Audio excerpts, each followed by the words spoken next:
नमस्कार, स्वागत है आपका राज्यसभा टीवी में। आपके साथ मैं हूं अभिलाषा पाठक। आइए बुलेटिन की शुरुआत करते हैं हेडलाइंस के साथ। कोरोना वायरस संक्रमण के मामले में प्रधानमंत्री नरेंद्र मोदी की लोगों को अफवाहों से बचने की सलाह। जन औषधि दिवस के मौके पर जन औषधि केंद्र के मालिकों और इसके लाभार्थियों से किया संवाद। कहा, देश के प्रत्येक नागरिक को स्वस्थ बनाए रखने के लिए प्रतिबद्ध है सरकार।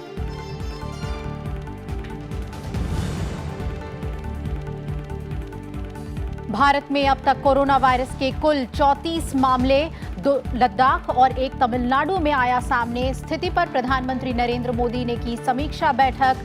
सभी विभागों को मिलकर काम करने का निर्देश।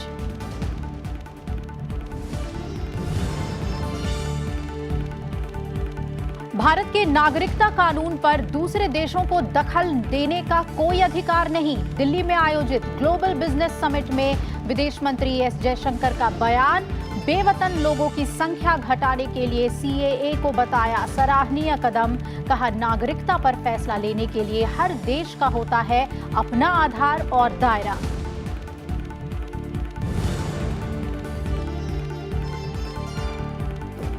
नए भारत के निर्माण के लिए जरूरी है समावेशी विकास। उपराष्ट्रपति एम वेंकैया नायडू की अधिकारियों को नागरिक केंद्रित नजरिए का पालन करने की सलाह। हैदराबाद में भारतीय प्रशासनिक स्टाफ कॉलेज के संकाय अध्यक्षों को किया संबोधित। सरकारी योजनाओं के जरिए जन आकांक्षाओं की पूर्ति करने पर जोर।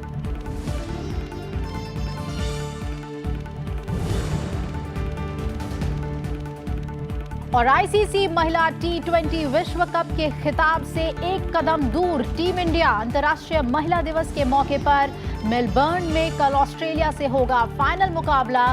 प्रधानमंत्री नरेंद्र मोदी ने दी शुभकामनाएं।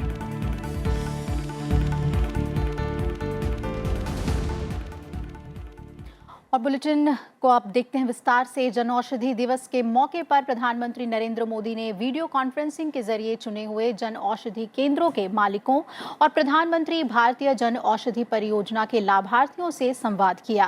प्रधानमंत्री ने कहा कि सरकार हर हाल में किफायती इलाज उपलब्ध कराने के लिए कृत संकल्प है। तभी मैंने ये दवाइयाँ लेना शुरू कर दी।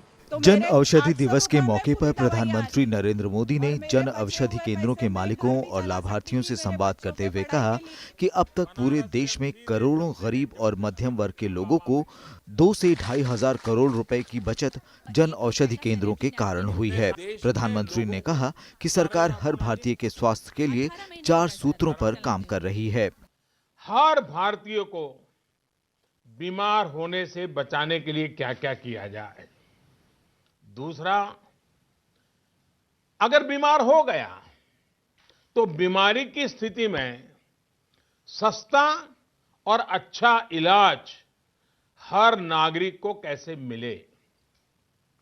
तीसरा, इलाज के लिए बेहतर और आधुनिक अस्पताल हो, पर्याप्त संख्या में अच्छे डॉक्टर और मेडिकल स्टाफ हो, इसके लिए निरंतर प्रयास किया जा रहा है।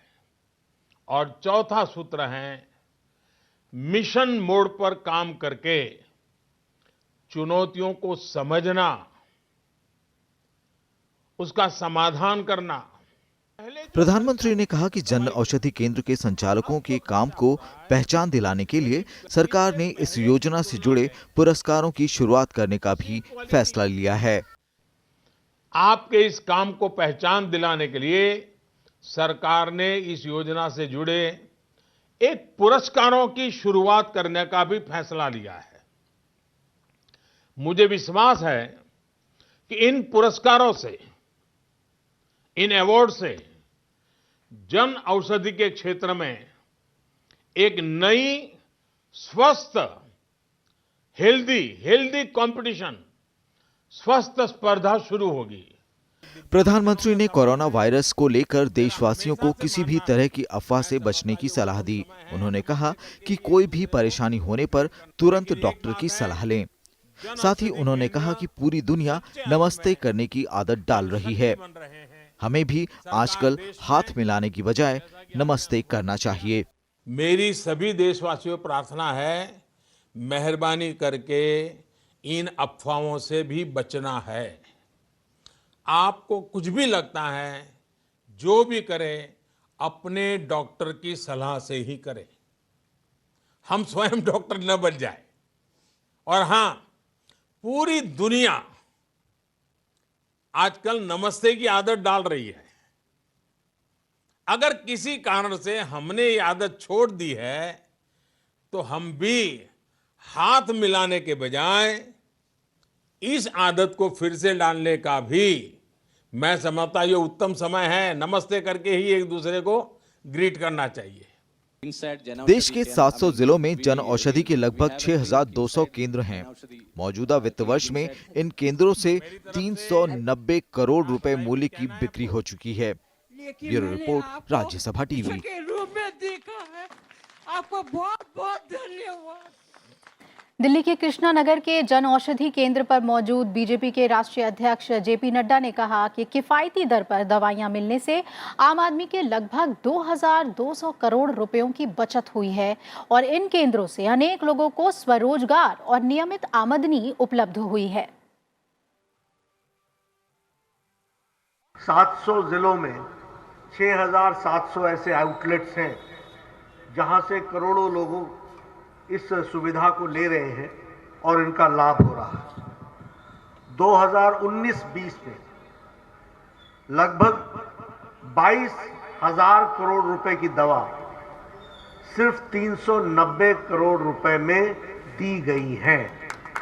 यानी जिस दवा का दाम, जिन दवाओं का दाम 2,200 करोड़ रुपए बनता था, 22,000 करोड़ रुपए बनता था, 390 करोड़ में वह उपभोक्ता को मिली। कोरोना वायरस को लेकर प्रधानमंत्री नरेंद्र मोदी की अध्यक्षता में आज एक बड़ी बैठक हुई, जिसमें स्वास्थ्य मंत्री, विदेश मंत्री, चीफ ऑफ डिफेंस स्टाफ समेत अनेक वरिष्ठ अधिकारी मौजूद थे। बैठक में प्रधानमंत्री ने कोरोना के खतरे से निपटने के लिए सभी संबंधित विभागों को और बेहतर तालमेल बनाकर हालात को काबू में रखने की हिदायत दी। स्वास्थ्य मंत्री हर्षवर्धन ने बताया कि देश भर में 52 प्रयोगशालाओं में नमूनों का परीक्षण किया जा रहा है। 3 और मामले पॉजिटिव पाए गए हैं। इनमें से 2 लद्दाख से हैं जो कि ईरान से लौटे हैं और एक तमिलनाडु से हैं जो ओमान से लौटे हैं। सभी की हालत स्थिर है। जहाँ तक 2 अमेरिकी नागरिकों का संबंध है जो भूटान में पॉजिटिव पाए गए हैं, वे भारत में विभिन्न स्थानों की यात्रा कर चुके हैं। इनके संपर्क में आने वाले 150 से अधिक संपर्क व्यक्तियों को आईडीएसपी सर्विलेंस में रखा गया है। कोविड-19 वायरस की जांच के लिए देश भर में अब 52 प्रयोगशालाएं कार्यरत हैं। नमूने के लिए 57 अतिरिक्त प्रयोगशालाओं को वायरल ट्रांसपोर्ट मीडिया और स्वाब उपलब्ध कराए गए हैं। इधर देश में कोरोना वायरस से पीड़ित मरीजों की संख्या बढ़ गई है। लद्दाख में 2 और तमिलनाडु में 1 मामला सामने आने के बाद कोरोना वायरस से संक्रमित व्यक्तियों की संख्या 34 तक पहुंच गई है। लद्दाख के दोनों लोगों ने ईरान की यात्रा की थी, जबकि तमिलनाडु के शख्स ने ओमान की यात्रा की थी। हालांकि तीनों लोगों की हालत स्थिर बताई जा रही है। वहीं पंजाब के अमृतसर में 2 लोगों को कोरोना वायरस होने की आशंका जताई जा रही है, जिसके बाद दोनों लोगों को आइसोलेशन में रखा गया है। दोनों लोग हाल ही में इटली से लौटे थे। दोनों की रिपोर्ट को पुणे भेज दिया गया है। वहीं जम्मू कश्मीर में भी संक्रमित लोगों को आइसोलेशन में रखा गया है। अगले आदेश तक सभी प्राथमिक स्कूलों को बंद करने का आदेश दे दिया गया है और विभिन्न जिलों में कोरोना वायरस को लेकर जागरूकता कार्यक्रम चलाए जा रहे हैं। इस बीच दुनिया भर में कोरोना वायरस से मरने वालों की तादाद बढ़कर करीब 3500 हो गई है। ये वायरस दुनिया के 94 देशों में फैल चुका है। चीन में इस वायरस से 28 और मौतों के बाद अब तक 3070 मौतें वहां हो चुकी हैं। वहीं चीन से बाहर शुक्रवार को 7 और मौतें हुई हैं। चीन से बाहर जो सबसे ज्यादा प्रभावित देश है उनमें इटली, जर्मनी, ईरान और दक्षिण कोरिया हैं। दक्षिण कोरिया में 44 मौत, इटली में 197 लोगों की मौत हो चुकी है। वहीं ईरान में कोरोना वायरस से अब तक 124 लोगों की मौत हुई है।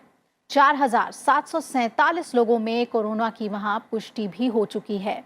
वहीं वेटिकन सिटी में कोरोना का पहला मामला सामने आया है। इसके अलावा नीदरलैंड में एक 86 साल के बुजुर्ग की कोरोना वायरस से मौत हो गई है। भूटान ने भी अपने यहां आने वाले सभी विदेशी नागरिकों पर अस्थायी तौर पर रोक लगा दी है।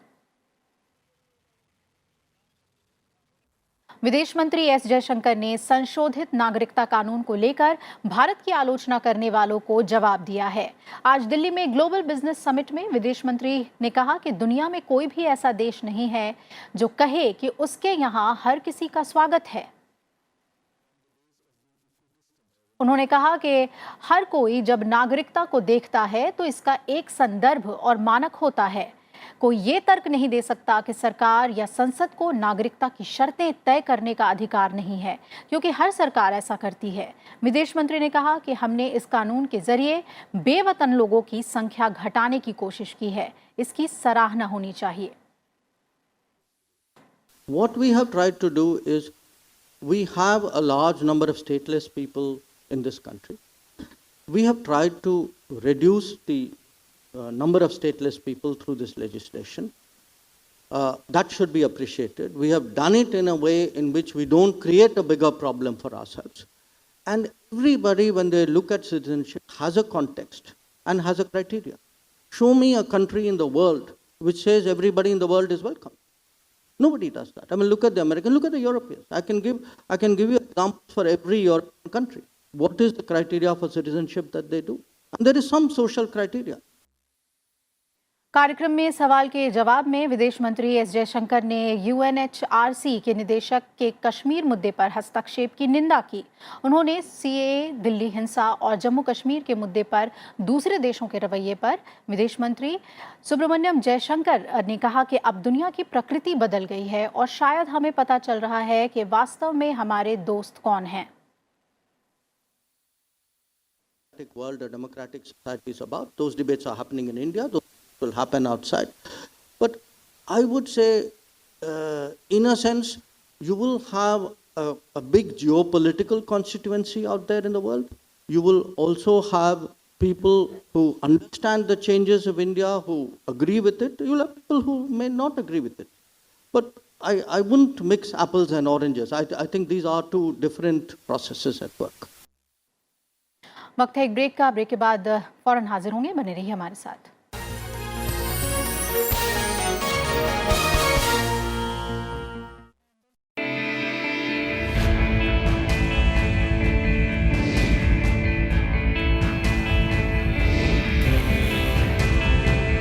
हर वो आर्थिक फैसला या नीति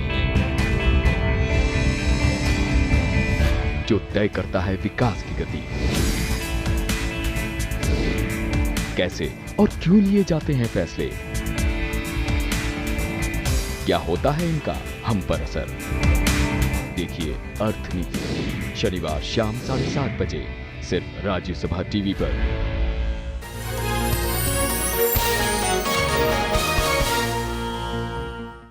ब्रेक के बाद स्वागत है आपका। उपराष्ट्रपति एम वेंकैया नायडू ने कहा कि मौजूदा समय में प्रशासन केवल कार्यान्वयन तक ही सीमित नहीं है, इसमें प्रबंधन और शासन की व्यापक अवधारणा शामिल है। उपराष्ट्रपति ने हैदराबाद में भारतीय प्रशासनिक स्टाफ कॉलेज के एक कार्यक्रम को संबोधित करते हुए ये बातें कही।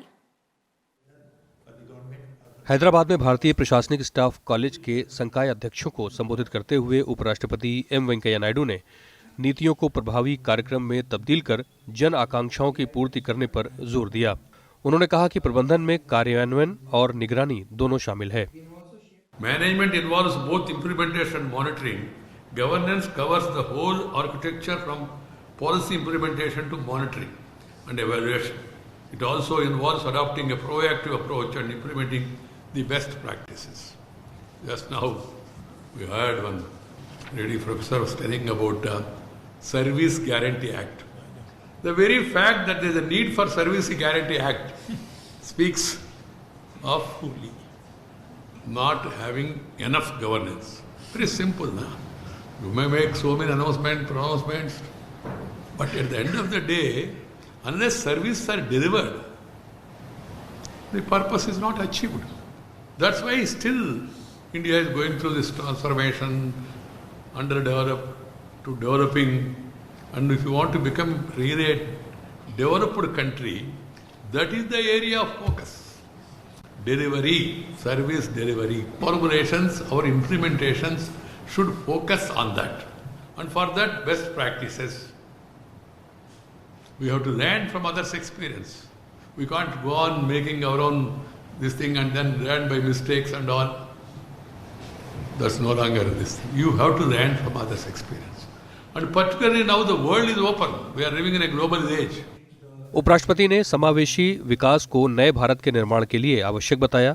उन्होंने कहा कि प्रशिक्षण प्राप्त करने वाले सभी अधिकारियों को नागरिक केंद्रित और परिणाम संचालित नजरिए का पालन करना चाहिए, जो समावेशी विकास सुनिश्चित करने के लिए जरूरी हो।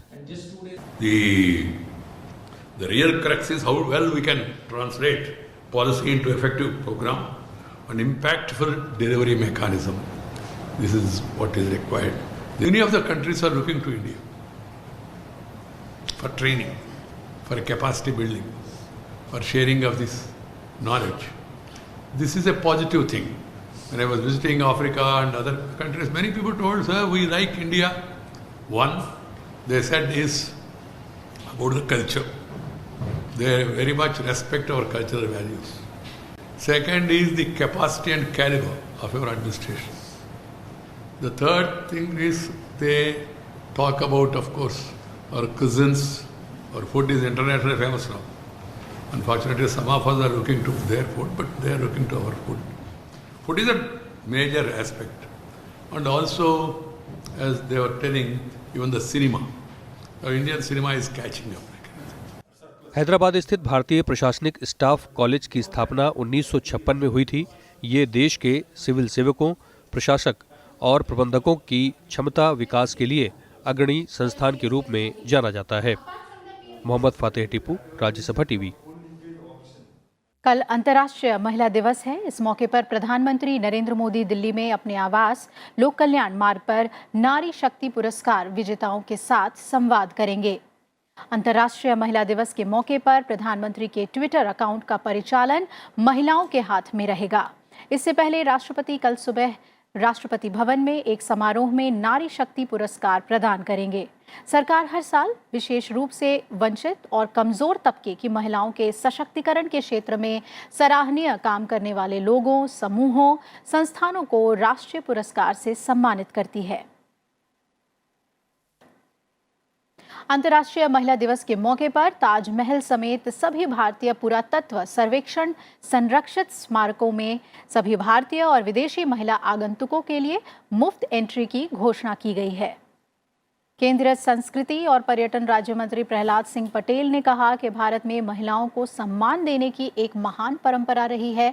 उन्होंने कहा कि संस्कृति मंत्रालय की ओर से विश्व की नारी शक्ति के लिए ये एक छोटा सा उपहार है। उन्होंने ये भी कहा कि भारतीय पुरातत्व सर्वेक्षण अपने स्मारकों पर आने वाली महिलाओं की सुरक्षा के लिए पूरी तरह से प्रतिबद्ध है। राज्यसभा की 55 सीटों के लिए 26 मार्च को मतदान होना है। इसी के तहत ओडिशा की कुल 10 में से 4 सीटों के लिए चुनाव होने हैं। बीजू जनता दल के अध्यक्ष और ओडिशा के मुख्यमंत्री नवीन पटनायक ने इन चारों सीटों के लिए उम्मीदवारों का ऐलान कर दिया है। सुभाष सिंह, मुन्ना खान, सुजीत कुमार और ममता महंत को इन 4 सीटों के लिए उम्मीदवार बनाया गया है। राज्यसभा में ओडिशा की 10 में 4 सीटों पर सदस्यों का कार्यकाल 2 अप्रैल को पूरा हो रहा है। उच्च सदन में ओडिशा से जिन सदस्यों का कार्यकाल पूरा हो रहा है उनमें बीजेडी नेता अनुभव मोहंती, नरेंद्र कुमार स्वाई और सरोजनी हेम्ब्रम शामिल हैं। वहीं कांग्रेस नेता रणजीत बिस्वाल का कार्यकाल भी 2 अप्रैल को ही खत्म हो रहा है। इनमें अनुभव मोहंती पहले ही 2019 का लोकसभा चुनाव जीत चुके हैं। ओडिशा में बीजेडी के पास विधानसभा में 113 सीटें हैं, वहीं बीजेपी के पास 23 और कांग्रेस के पास 9 सीटें हैं। भारतीय स्टेट बैंक के प्रमुख रजनीश कुमार ने कहा है कि संकटग्रस्त यस बैंक के पुनर्गठन के लिए बैंक को योजना का मसौदा प्राप्त हुआ है।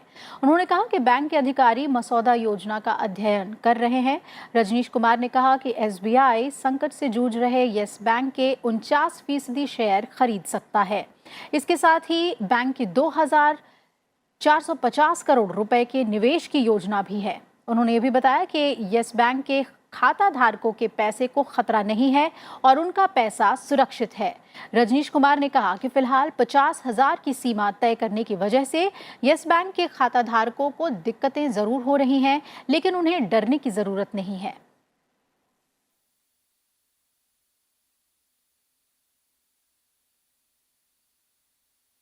We had informed through the stock exchange that SBI board has given in principle approval to explore the possibility of picking up a stake up to 49% in Yes Bank. And there are so from this perspective, as per the draft scheme, as per the board approval, now once we have completed our due diligence, we will go back to Reserve Bank of India with our comment. नकदी संकट में घिरे yes bank के संस्थापक राणा कपूर के खिलाफ money laundering का मामला दर्ज कर लिया गया है। आज राणा को मुंबई स्थित ईडी दफ्तर लाया गया, जहां उनसे पूछताछ की गई। इससे पहले ईडी ने राणा कपूर के घर सहित कई ठिकानों पर शुक्रवार को छापेमारी की थी। ईडी की टीम ने राणा कपूर से उनके आवास पर भी पूछताछ की थी। पुलवामा हमला मामले में राष्ट्रीय जांच एजेंसी ने 2 और व्यक्तियों को गिरफ्तार किया, जिनमें से एक ने आईईडी बनाने के लिए रसायनों की ऑनलाइन खरीद की थी। एनआईए ने श्रीनगर के बागे मेहताब इलाके में वजीरुल इस्लाम और पुलवामा के हकरीपुरा गांव के मोहम्मद अब्बास राठेर को शुक्रवार को गिरफ्तार किया है। पिछले 1 सप्ताह में इस मामले में एनआईए ने 5 व्यक्तियों को गिरफ्तार किया है। शुरुआती पूछताछ में वजीरुल इस्लाम ने खुलासा किया कि जैश ए मोहम्मद के पाकिस्तानी आतंकवादियों के कहने पर उसने आईईडी बनाने के लिए रसायन, बैटरियां और दूसरे उपकरण खरीदने के लिए ऑनलाइन शॉपिंग अकाउंट का इस्तेमाल किया था। बाद में उसने इसे जैश आतंकवादियों तक पहुंचाया।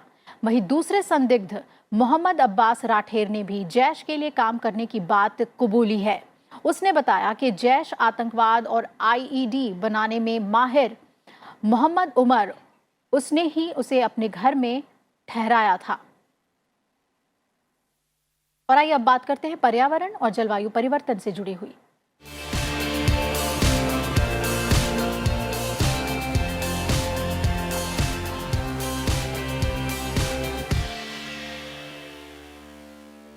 भारत को आने वाले दिनों में भीषण गर्मी का सामना करना पड़ सकता है। शोधकर्ताओं के मुताबिक 1976 से 2018 के बीच गंगा के मैदानी इलाकों को छोड़कर देश के बड़े हिस्से में अप्रैल से जून के दौरान भारी गर्मी वाले औसतन 10 दिन थे।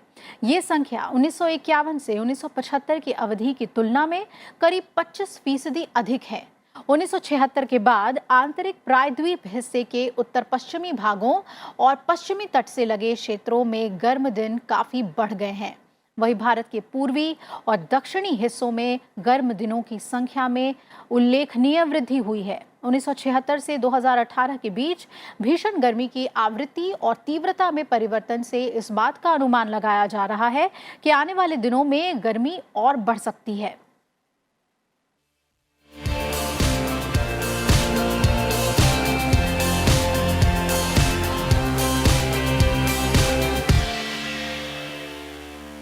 बर्फ की सफेद चादर में ढकी गुलमर्ग की वादियों में आज से पहले खेलो इंडिया शीतकालीन खेलों की शुरुआत हो गई है।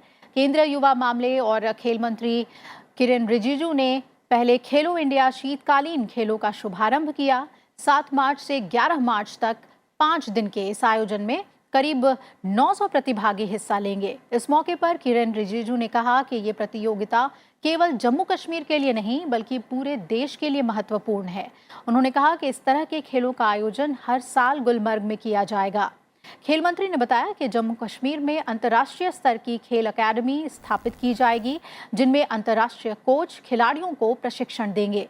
उन्होंने ये भी कहा कि कश्मीर घाटी में खेल पर्यटन को बढ़ावा देने के लिए जल क्रीड़ा खेलों की संभावनाओं को तलाशने के लिए कदम उठाए जा रहे हैं। आईसीसी महिला टी20 विश्व कप फाइनल से पहले प्रधानमंत्री नरेंद्र मोदी ने भारत और ऑस्ट्रेलिया दोनों टीमों को शुभकामनाएं दी हैं। ट्वीट संदेश में प्रधानमंत्री नरेंद्र मोदी ने उम्मीद जताई कि रविवार को जब ऑस्ट्रेलिया के खिलाफ भारतीय महिला टीम फाइनल के लिए मैदान में उतरेंगी तो स्टेडियम नीले रंग से पटा रहेगा। दोनों टीमों को शुभकामनाएं देते हुए उन्होंने कहा कि मुकाबले में सर्वश्रेष्ठ टीम जीतेगी। दरअसल प्रधानमंत्री नरेंद्र मोदी ने ऑस्ट्रेलिया के प्रधानमंत्री स्कॉट मॉरिसन के उस ट्वीट का जवाब दिया जिसमें उन्होंने प्रधानमंत्री नरेंद्र मोदी को इस मुकाबले को लेकर टैग किया था। भारतीय महिला क्रिकेट टीम कल महिला दिवस के मौके पर मेलबर्न में 2020 क्रिकेट विश्व कप के फाइनल में ऑस्ट्रेलिया से मुकाबला करेगी। भारतीय महिला टीम ने पहली बार आईसीसी 2020 विश्व कप फाइनल में जगह बनाई है। प्रतियोगिता में अब तक भारतीय टीम ने अपने सभी मैच जीते हैं। ग्रुप स्टेज में भारतीय महिला टीम शीर्ष पर रही और पहले ही मैच में भारत ने 4 बार की चैंपियन ऑस्ट्रेलिया को हराया था। और इसी के साथ इस बुलेटिन में फिलहाल मेरे साथ इतना ही। एक छोटे से ब्रेक के बाद देखिए हमारा खास कार्यक्रम अर्थनीति।